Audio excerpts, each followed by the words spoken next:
prinsip di dalam membaca firman Tuhan. Matius pasal yang keempat, ayat yang keempat. Tetapi Yesus menjawab, ada tertulis, manusia hidup bukan dari roti saja, tetapi dari setiap firman yang keluar dari mulut Allah. Jadi manusia, kita ini hidup secara jasmani, kita butuh makanan, betul? Saudara, bisa tidak hidup tanpa makan? Tidak bisa. Ya, secara fisik kita butuh yang namanya makanan. Kalau orang kelaparan, saudara, pasti tindakannya aneh-aneh, betul tidak? Saya mempelajari, saya mengamati keadaan dunia secara global. Dunia kita sedang ada dalam masa yang susah, masa resesi, masa kegelapan, saudara. Percaya atau tidak, ya, teknologi semakin berkembang. Tetapi apa yang terjadi di dunia, ini sedang ada dalam masa kegelapan. Kita akan melihat masa-masa yang sukar yang ada di depan kita, saudara. Dan ini bukan nakut-nakutin, tapi ini tertulis di dalam firman Tuhan. Apa yang tertulis itu harus terjadi. Tapi kita akan belajar bahwa Tuhan itu ada buat umatnya. Amin, saudara. Sekalipun ada di tengah-tengah masa sulit, waktu orang Israel ada di Mesir, mereka sedang ngalamin kesulitan, mereka sedang ngalamin masa kegelapan. Tapi orang Israel itu ada di tanah Goshen, saudara. Dipelihara oleh Tuhan. Ya. Nah, makanan ini menjadi satu sumber yang penting. Kalau perang, saudara, mau mengalahkan satu musuh, yang seringkali diserang adalah logistiknya. Kalau sumber makanannya habis, maka musuh itu gampang dikalahkan. Betul tidak, saudara? Mungkin dikepung, tidak ada air, ya kan? Satu kali Israel itu dikepung, sehingga dikatakan makanan itu jadi sangat mahal. Bahkan dikatakan, minta maaf, tai binatang pun ada harganya untuk dimakan, saudara. Karena apa? Seringkali di dalam peperangan, iblis itu mau mencuri makanan dalam hidup saudara. Nah, makanan secara fisik kita tahu, kalau orang lagi lapar, pasti buatnya aneh-aneh, betul? Kalau orang lagi lapar, saudara, bisa terjadi tindakan-tindakan kriminal. Sekali lagi, makanan itu bukan cuma secara fisik. Apa yang terjadi di fisik, itu dimulai dari alam roh. Saya percaya bahwa alam roh itu nyata. Kita hidup nih memang secara fisik, kita lihat secara fisik. Tapi sesuatu yang ada di fisik itu dimulai dari alam roh, saudara, yang tidak kelihatan. Nah, di alam roh ini, saudara, saya merasakan sedang terjadi satu kelaparan yang luar biasa. Sedang terjadi satu kelaparan yang luar biasa. Di dalam roh, di dalam jiwa. Banyak orang, bahkan anak-anak Tuhan, saudara, sedang mengalami kelaparan. Karena apa? Perkembangan sosial media yang begitu dahsyat. Orang-orang makan dari sosial media, mencari kepuasan dari sosial media, yang diisi hidupnya dengan sosial media. Tahukah, saudara, itu tidak pernah bisa memuaskan hidup seseorang. Itu bukan makanan yang sejati, itu bukan makanan buat jiwa kita. Banyak anak-anak muda mencari kepuasan dari sosial media, mencari rasa penerimaan dari dia melihat apa yang ada di sosial media. Dia merasa kalau di sosial media beritakan seperti ini. Oh, kalau kamu mau diterima, kamu mau dicintai, kamu harus seperti ini. Sehingga dia akan berusaha buat seperti itu. Ketika dia buat seperti itu dan dia tidak mendapatkan penerimaan, likes-nya kurang, mungkin tidak ada orang yang follow dia, akhirnya dia merasa kecewa. Tidak jarang orang yang mulai akhirnya stres dan bunuh diri gara-gara sosial media, saudara. Ada kelaparan yang sedang terjadi. Ada kelaparan yang sedang terjadi di dalam jiwa. Ya, makanya saya rasa ini satu hal yang sangat penting. Firman Tuhan berkata, manusia hidup bukan cuma dari roti saja, tapi dari setiap firman yang keluar dari mulut Allah. Berarti jawaban atas setiap kelaparan yang terjadi dimulai dari ketika seseorang berjumpa dan makan firman. Amin. Ketika seorang itu bisa makan firman, kenapa dikatakan firman itu seperti makanan? Karena Tuhan tidak ingin kita mendengar firman, kita menikmati firman, itu jadi satu paksaan. Tapi jadi satu kebutuhan. Saudara tahu kebutuhan? Ya, saudara makan ini bukan paksaan. Kalau saudara makan dipaksa, artinya apa? Orang kalau makan mesti dipaksa, artinya dia sedang sakit. Betul? Kalau saudara sedang sehat, saudara tidak perlu dipaksa makan, betul? Makan itu tidak perlu dipaksa. Jam makan kampung tengah sudah bunyi. Artinya, saudara sudah mesti cari makan. Betul? Ada yang satu hari makan bisa 2 kali, 3 kali, bahkan ada yang sampai 5 kali. Ya, ada yang bilang early breakfast, late breakfast, ya kan? Ada yang early dinner, late dinner, wah sampai berapa kali saudara.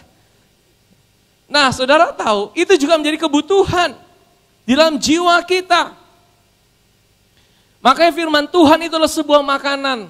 Makanya merenungkan, membaca firman Tuhan, sebenarnya itu jadi satu kebutuhan. Bukan satu tuntutan. Saudara tidak perlu dipaksa, tapi saudara butuh untuk merenungkan. Saudara butuh untuk baca firman. Saudara butuh untuk dapatkan makanan. Sama seperti saudara makan jasmani. Karena itu juga makanan yang dibutuhkan oleh hidup kita. Amin saudara. Ya, di dalam Yesaya pasal 55 ayat yang kedua. Coba. Mengapakah kamu belanjakan uang untuk sesuatu yang bukan roti? Dan upah jerih payahmu untuk sesuatu yang tidak mengenyangkan? Ini bicara prioritas kita. Saudara cari kepuasan dari mana nih? Dari roti atau yang lain? Atau media sosial? Atau yang lain saudara? Dengarkanlah aku, maka kamu akan memakan yang baik dan kamu akan menikmati sajian yang paling, firman Tuhan itu sajian yang paling lesat. Paling lesat, karena apa? Itu makanan. Kalau saudara bisa makan menikmati, ada satu kepuasan yang lebih daripada saudara menikmati makanan yang termahal di dunia. Saudara bisa bayar mahal untuk bayar makanan yang secara fisik. Tapi bagaimana respon kita akan sesuatu yang jauh lebih penting daripada sekedar yang ada di fisik kita. Di dalam spirit dan jiwa kita.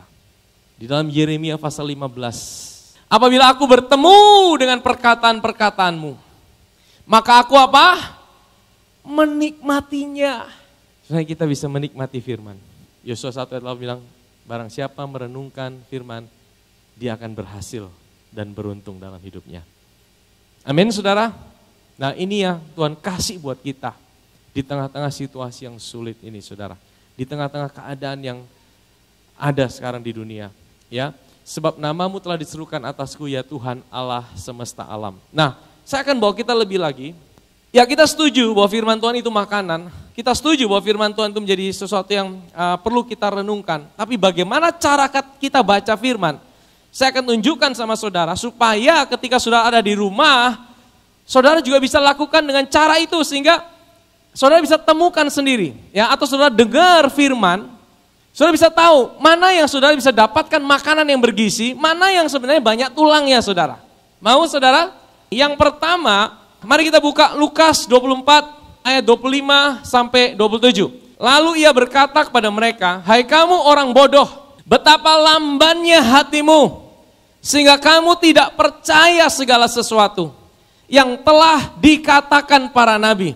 Jadi persoalan gereja Tuhan, seringkali hati kita lamban, hati kita susah untuk merespon, karena terlalu banyak distraction, terlalu banyak gangguan-gangguan itu saudara.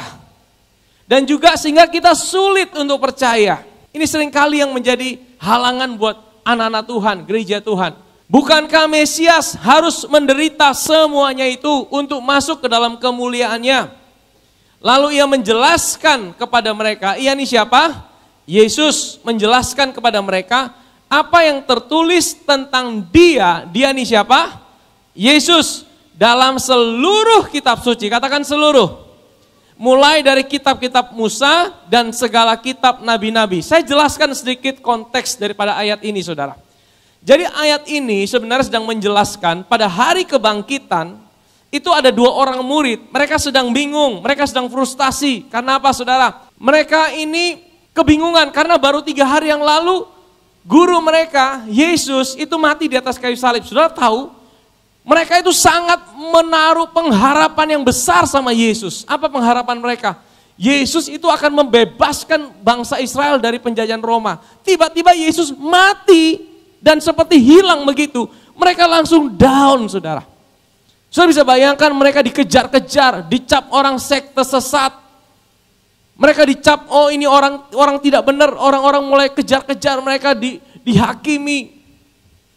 Mereka dalam keadaan ketakutan dan tiba-tiba hari yang ketiga Mereka dengar kabar, kubur Yesus kosong. Ada yang bilang itu dicuri sama murid-muridnya, timbul rumors. Mereka semakin ketakutan, mereka semakin bingung. Akhirnya apa? Dua orang ini mereka coba lari keluar dari kota Yerusalem. Mereka mau tinggalkan komunitas. Saudara, seberapa banyak kita juga seringkali dalam hidup ini kita pernah capek ikut Tuhan. Kita pernah lelah ikut Tuhan. Sampai kita mau tinggalkan komunitas. Kita mau tinggalkan gereja. Kita bilang udah kita tidak pelayanan lagi. Udah kita udah capek ikut Tuhan tidak ada perubahan. Kok malah hidupku seperti amburadul. Akhirnya kita mau jauh dari Tuhan. Pernah kita ngalami seperti itu?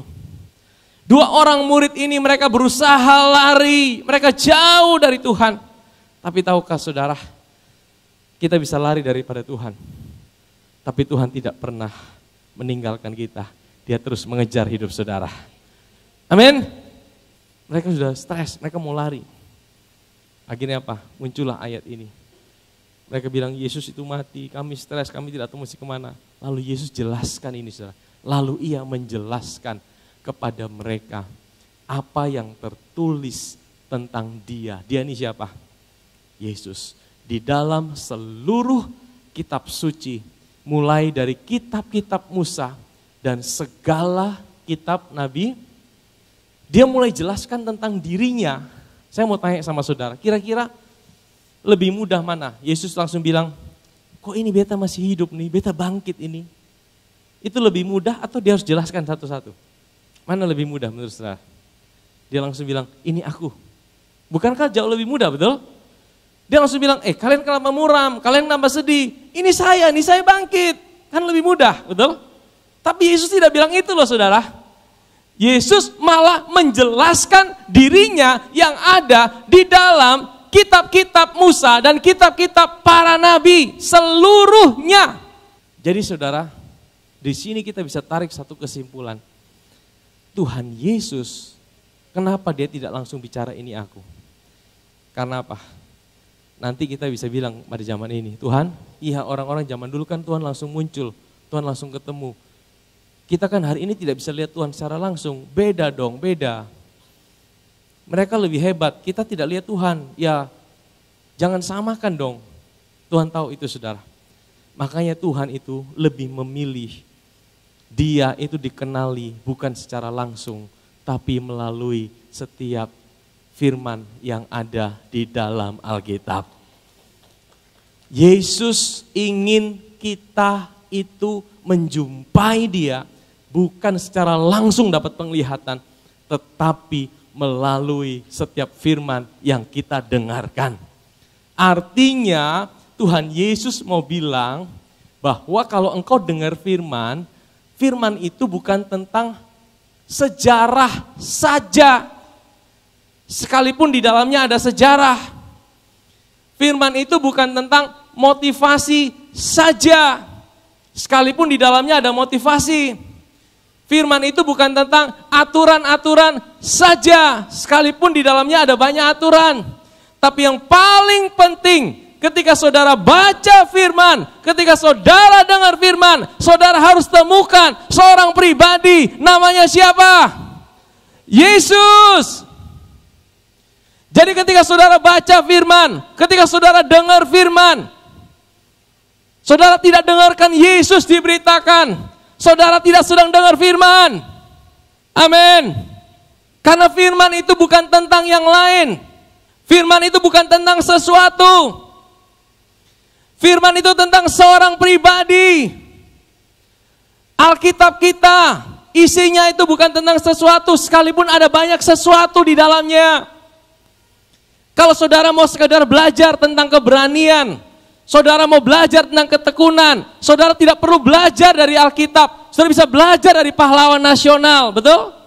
Tapi Alkitab kita bukan tentang sesuatu. Alkitab kita tentang seorang pribadi, namanya Yesus Kristus Tuhan.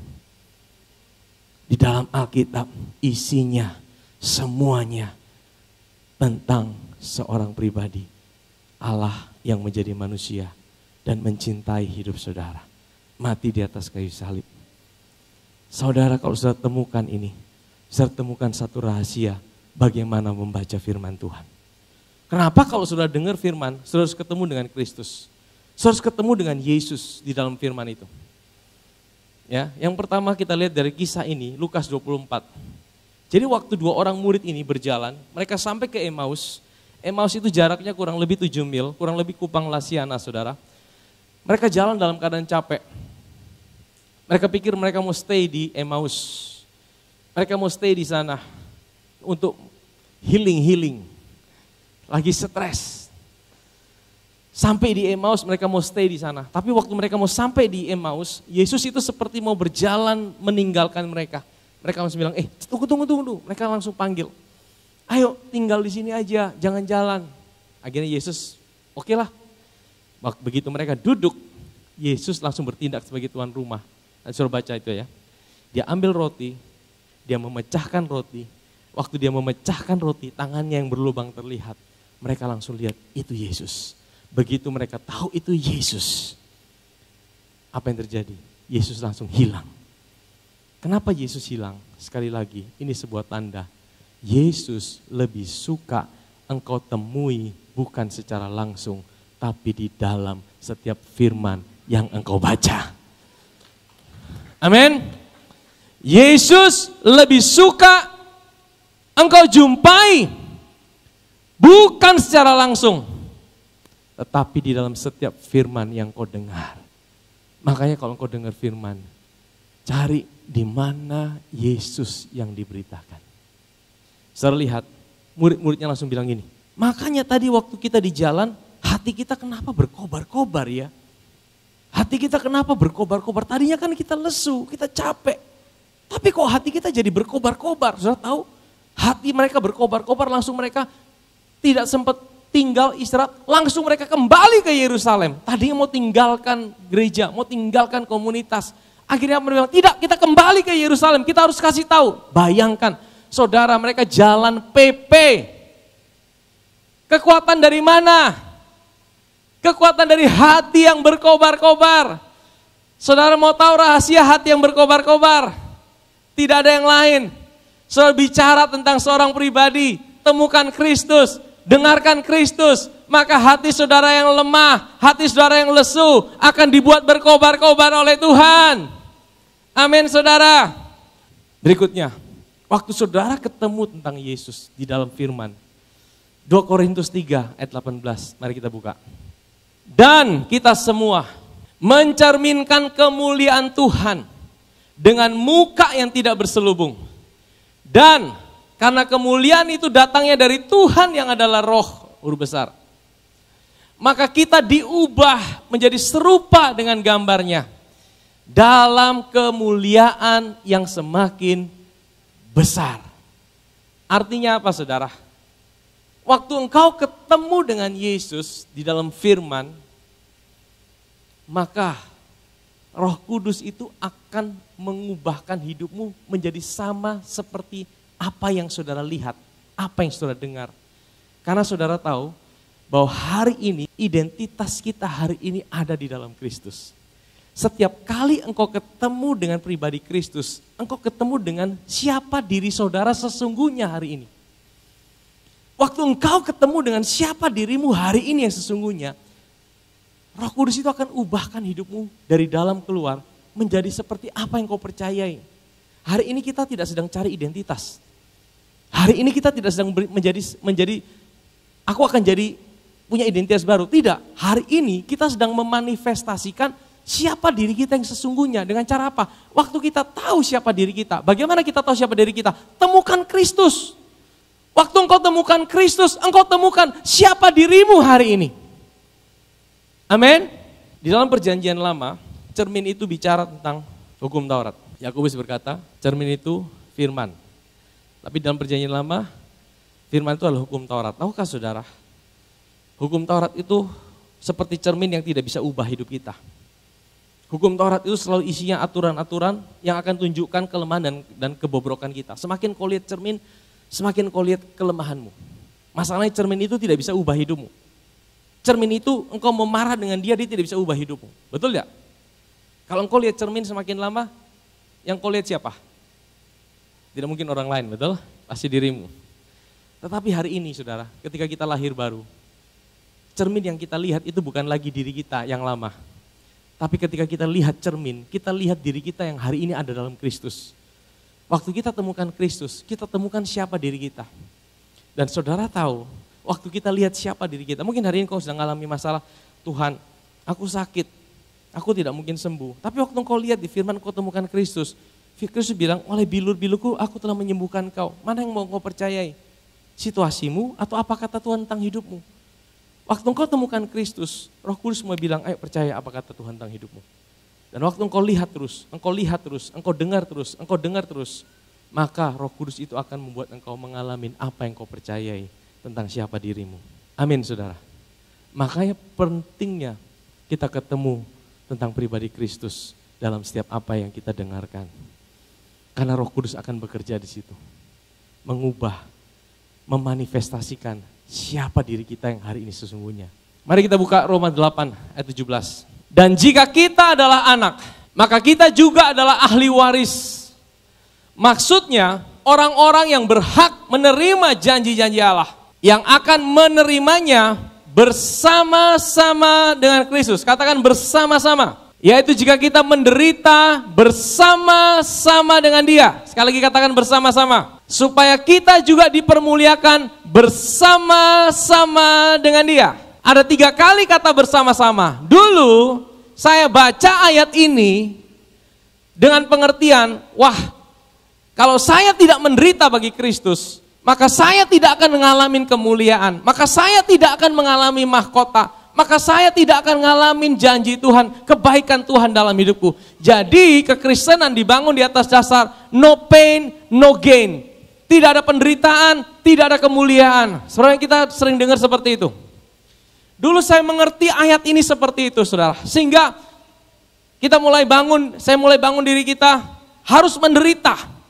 Kalau tidak menderita, maka Tuhan tidak akan sayang sama saya.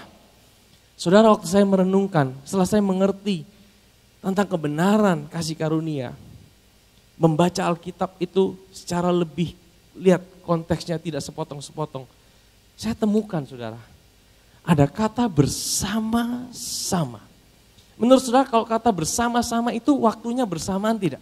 Kalau bersama-sama itu bersama-sama, betul? Saya mau tanya sama saudara, kapan Kristus menderita? Kristus menderita waktu dia naik di atas kayu salib. Dia mati di situ. Bersama-sama dengan kita. Berarti kita di mana? Kita udah lahir belum waktu dia mati? Kok bisa bersama-sama? Kalau saudara mengerti ini, saudara akan bisa tahu Tuhan itu tidak di dalam waktu. Tuhan yang menciptakan waktu.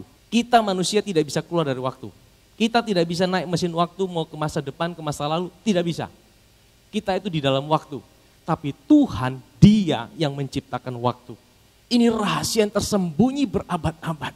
Yang tidak seorang pun bahkan iblis tidak tahu. Tuhan itu punya planning. Jadi waktu dia naik di atas kayu salib saudara, dia tidak menderita sendirian. Dia tahu di tahun 2000 sekian ada orang yang menerima dia sebagai Tuhan dan Juru Selamat.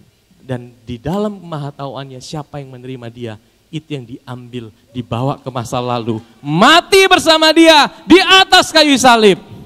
Amin saudara. Jadi setiap kita orang percaya, kita sudah menderita bersama-sama dengan dia. Amin. Kapan itu? Waktu di kayu salib. Yesus mati, kita ikut mati. Tapi kita tidak pakai tubuh kita. Kita pakai tubuhnya Yesus. Enak tidak saudara? Kita mati tapi kita tidak pakai tubuh kita. Kita pakai tubuhnya Yesus.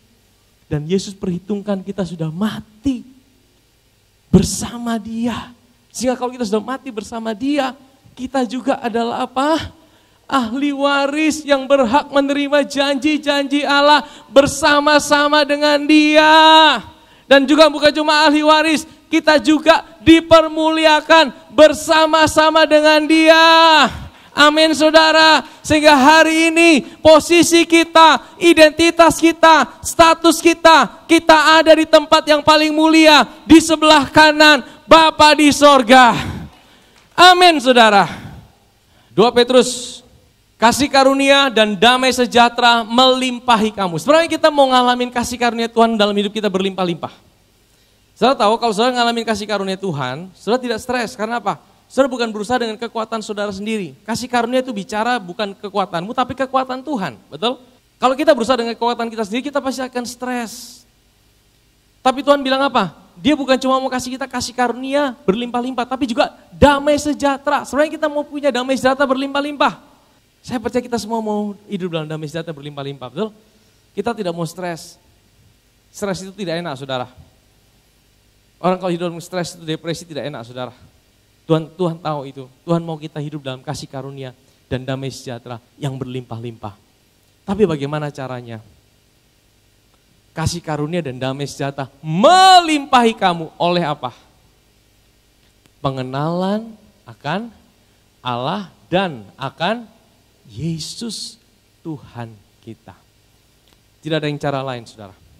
Kalau saudara mau punya damai sejahtera yang sesungguhnya, kalau saudara mau punya kasih karunia berlimpah-limpah dalam hidup saudara, saudara harus temukan Kristus. Ini cara yang Tuhan kasih. Waktu engkau ketemu Kristus di dalam firman, waktu engkau dengar, temukan Kristus dalam firman, kasih karunia Tuhan mengalir dalam hidup saudara. Damai sejahteranya mengalir. Amin, saudara. Di dalam perjanjian lama, Kristus itu disembunyikan di dalam kisah-kisah.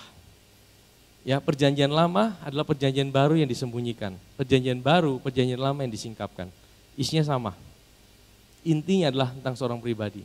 Firman-Nya, ambillah anakmu yang tunggal itu, yang kau kasihi, yakni Ishak, pergilah ke tanah Moria dan persembahkanlah dia di sana sebagai korban bakaran pada salah satu gunung yang akan kukatakan kepadamu. Jadi ini saudara, konteksnya kisahnya adalah Abraham itu, dia udah dapat anak dari Tuhan di usia yang 100. Kemudian pada saat Ishak itu usianya kurang lebih sekitar 13 tahun, Tuhan itu datang sama Abraham, Bram, persembahkanlah anakmu yang tunggal itu. Abraham itu anaknya ada berapa sih? Kalau 2 kenapa Tuhan bilang anakmu yang tunggal? Loh, anaknya dia kan bukan tunggal, ada 2 kan? Tapi kenapa Tuhan bilang tunggal? Karena Tuhan sedang mau ceritakan tentang dirinya yang mempersembahkan anaknya yang tunggal, yaitu siapa? Yesus Kristus Tuhan. Kalau Abraham tidak jadi mempersembahkan Ishak, Bapa di sorga jadi mempersembahkan Yesus di atas gunung Kalvari. Amin, saudara. Jadi sebenarnya ketika firman Tuhan bilang, ambillah anakmu yang tunggal, Tuhan sedang bilang tentang pengorbanan Yesus. Lalu Tuhan berfirman, jangan bunuh anak itu. Waktu Abraham mau bunuh, jadi Ishak itu tipologi daripada Yesus, saudara. Dan jangan kau apa-apakan dia, sebab telah ku ketahui sekarang bahwa engkau takut akan Allah. Dan engkau tidak segan-segan untuk menyerahkan anakmu yang tunggal kepadaku. Lalu Abraham menoleh dan melihat seekor domba jantan di belakangnya. Jadi saudara, di tempat Abraham itu gunung, di tanah Moria. Di tanah Moria itu ada satu tempat yang tinggi, ya di puncaknya itu saudara. Kalau saudara ke Israel, saudara akan dibawa ke tempat Abraham itu mempersembahkan Ishak, saudara. Kalau kita menoleh saudara, kita akan lihat puncak yang paling tinggi, itu Bukit Golgota. Lalu Abraham menoleh dan melihat seekor domba jantan di belakangnya, yang tanduknya tersangkut di dalam belukar. Abraham mengambil domba itu, lalu mengorbankannya sebagai korban bakaran pengganti anaknya.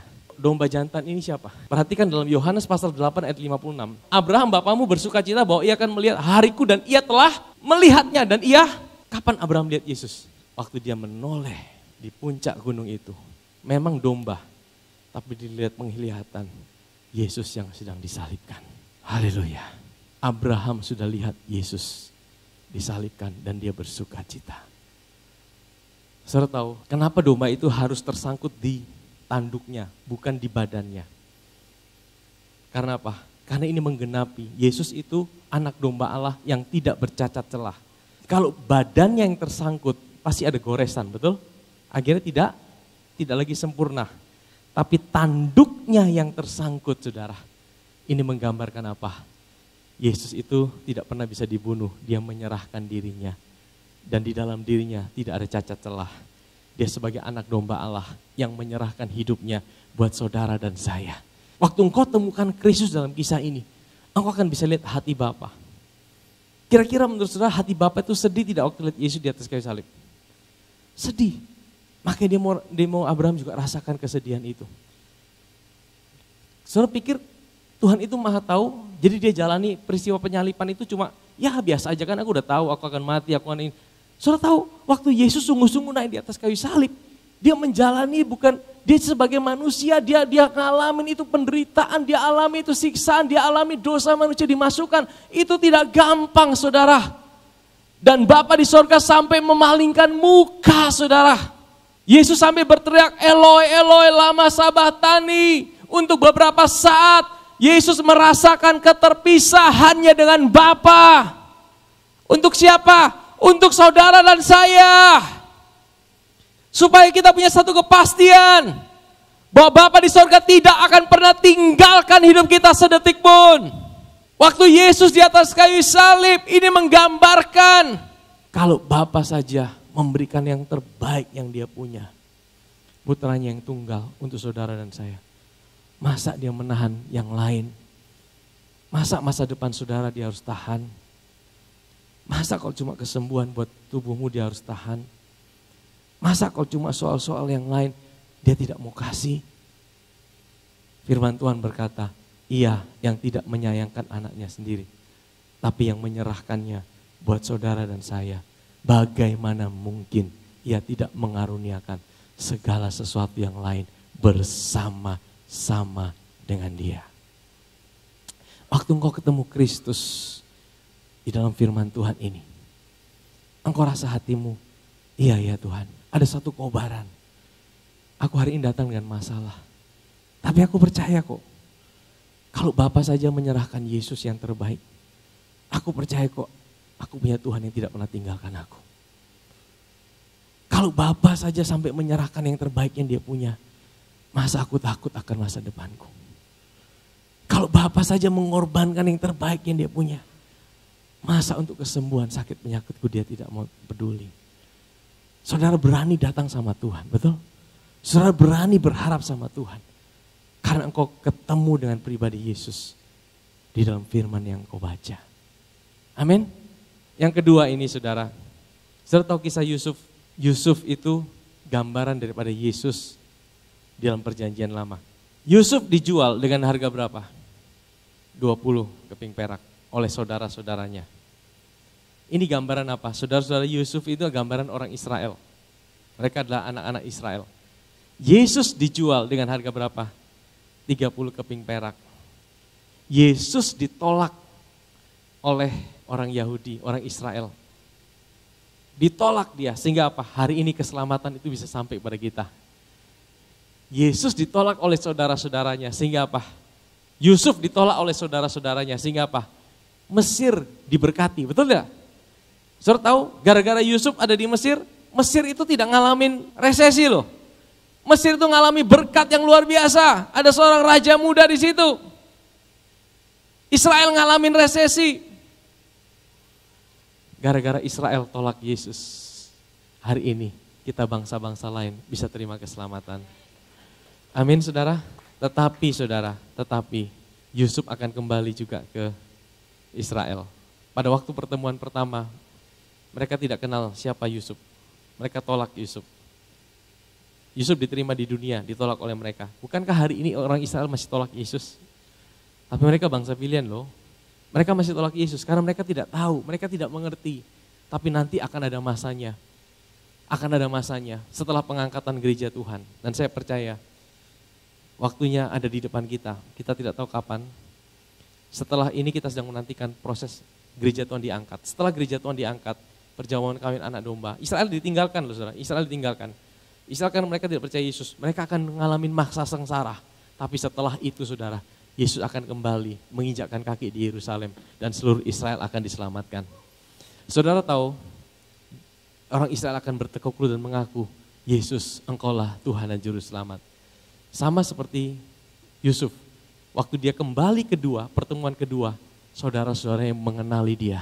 Dan saudara-saudaranya juga diberkati. Mereka dibawa semua masuk ke Mesir dan mengalami berkat Tuhan. Amin saudara. Satu lagi terakhir ya. Kisah Daud. Saudara tahu Daud itu juga tipologi daripada Kristus waktu dia lawan Goliat. Bukankah Goliat tantang? Israel, bangkitkan satu orang lawan saya. 1 lawan 1. Kalau engkau menang, kami semua akan tunduk. Kalau saya menang, Israel akan tunduk sama kita. Saudara tahu ini gambaran apa? Satu mewakili semua, betul? Goliat mewakili Filistin, disuruh pilih satu orang mewakili Israel. Bukankah ini gambaran yang indah? Daud itu mewakili Israel. Daud menang, kemenangannya buat siapa? Kemenangannya buat Israel. Hari ini Daud itu adalah gambaran daripada Yesus kita. Yesus yang menang di atas kayu salib dengan cara apa? Di dalam Kejadian pasal 3, bukankah terjadi sebuah permusuhan? Firman Tuhan berkata, benih daripada wanita itu akan menginjak kepala ular. Betul tidak saudara? Dan ular akan menggigit tumitnya. Dan kapan kepala ular itu diinjak saudara? Waktu Daud memotong kepala Goliat. Saudara tahu, kepala Goliat itu dibawa. Dan menurut penafsiran, dibawa ke bukit yang namanya Golgota. Dan saudara tahu, waktu Yesus mati di atas kayu salib, sebenarnya dia sedang menginjak kepala daripada Goliat. Setan itu, iblis itu dikalahkan, diinjak kepalanya saudara. Yesus yang adalah keturunan Daud, mengalahkan Goliat. Daud menang, kemenangannya buat Israel. Yesus menang, kemenangannya buat siapa? Buat saudara dan saya. Amin saudara, amin saudara. Dan saudara tahu Daud itu diikuti oleh ratusan orang yang stres. Waktu dia di Gua Adulam, Daud itu dikejar-kejar saudara. Dikejar-kejar oleh Raja Saul. Kemudian apa? Dia lari ke Gua Adulam, diikuti oleh ratusan orang. Orang bukan orang-orang hebat, orang-orang stres, orang-orang penuh utang, orang-orang penuh masalah. Kalau saudara lagi punya masalah, kira-kira enak ketemu orang yang lagi punya masalah tidak saudara? Kalau saudara lagi punya masalah, ketemu orang yang lagi punya utang, punya masalah, tambah stres saudara. Tapi Daud, saudara lihat, orang-orang yang ikut dengan Daud. Orang-orang itu diubahkan menjadi pahlawan-pahlawan Daud. Di Gua Adulam. Tahukah ini gambaran siapa? Daud itu gambaran kepada Kristus. Dia ditolak oleh dunia. Tapi kita orang-orang bermasalah. Kalau kita ikut Yesus, Tuhan akan ubahkan hidup saudara. Dari orang-orang yang kalah menjadi pahlawan-pahlawan yang hebat dan gagah perkasa. Amin saudara.